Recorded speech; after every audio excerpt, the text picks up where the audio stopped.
Saya ucapkan selamat siang. Saya sapa Mas Agus dan bapak-bapak ibu yang ada di sini dengan hangat. Semoga mengobati sedikit. Iya, jadi di kesempatan ini saya komentar tentang tema yang dikasih ya Mas. Ya, Satu tentang permasalahan, satu soal clue-nya itu joki ya. Kalau satu saya komentar dulu, pemilu itu seperti, saya kasih ini ya gambarannya, seperti ibu hamil. Jadi setiap dia hamil, dia akan biasanya mengalami mual, mengalami ngidam dan seterusnya. Itu satu. Jadi DPT itu bisa jadi jokes, daftar permasalahan tetap. Dan DPT yang real ya, bukan daftar permasalahan tetap tadi, itu menjadi memang pintu pertamanya. Karena kita berangkat semua dari list data itu tadi Mas.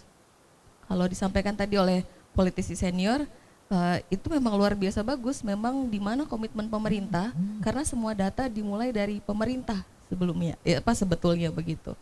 Saya agak belain sedikit Bawaslu sama KPU gitu Mas Agus ya. Terus kemudian yang kedua, joki pun sama, kita berangkat dari terminologinya dulu. Joki itu sih lebih pada menurut saya bahasa media ya, karena musim-musim pemilu gini agitasi, propaganda, kemudian beberapa kepentingan baik itu online maupun offline gitu, semua media, masa yang lama yang baru tuh semua lagi jualan itu sekarang. Joki kan berangkat dari mana dulu? Penunggang kuda, terminologinya itu disebut joki. Kemudian kalau kita lihat fenomena jalur 3-in-1 dulu di Jakarta, disebutnya juga joki gitu. Nah, joki ini lagi-lagi dia berawal dari penjelasan Bawaslu dan KPU tadi, digantikan tugas pantarlih. Itu karena faktor kemanusiaan sebetulnya. Tapi kemudian dijadikan joki, saya juga agak bingung, pokoknya dari tadi malam saya lihat terminologinya apa dulu ini, sama mirip-mirip dikit mata lokal corner. Sentuh dikit boleh nggak? Boleh, boleh.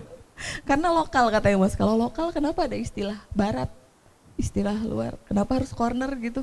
Kalau sudut misalnya atau pojok begitu kan lebih lokal gitu. Bercanda Mas Agus, siang-siang soalnya nih. Terus apa lagi ya? Ya jadi setiap kegiatan pemilu juga pasti akan begitu, menjadi makin menarik karena kita menuju 2024. Bukan rahasia umum lagi, itu pemilu yang luar biasa ya Mbak.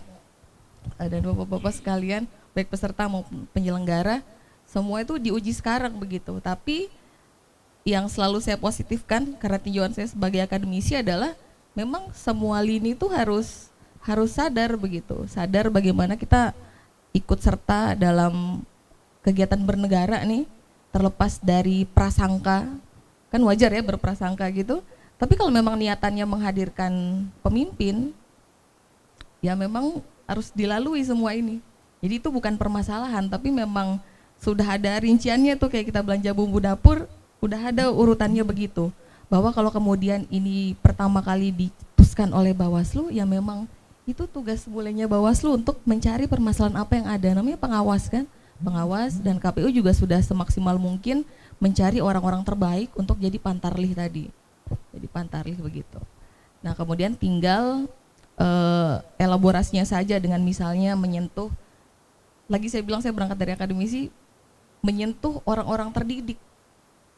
Itu kadang masukan sedikit untuk KPU kurang menyentuh orang-orang terdidik, artinya lingkungan kampus bisa jadi sarang-sarang untuk bibit-bibit pantarlih. Ini sih masukan untuk pemilu setelah 2024. Tapi karena kita sudah selesai juga ya tahapannya untuk coklat dan seterusnya, itu tinggal nanti ke depannya lagi kita harus move on nih. Move on nextnya apa? Kalau hari ini kemudian kita bicarakan, ya memang permasalahan harus dibicarakan, dicari jalan keluarnya, dicari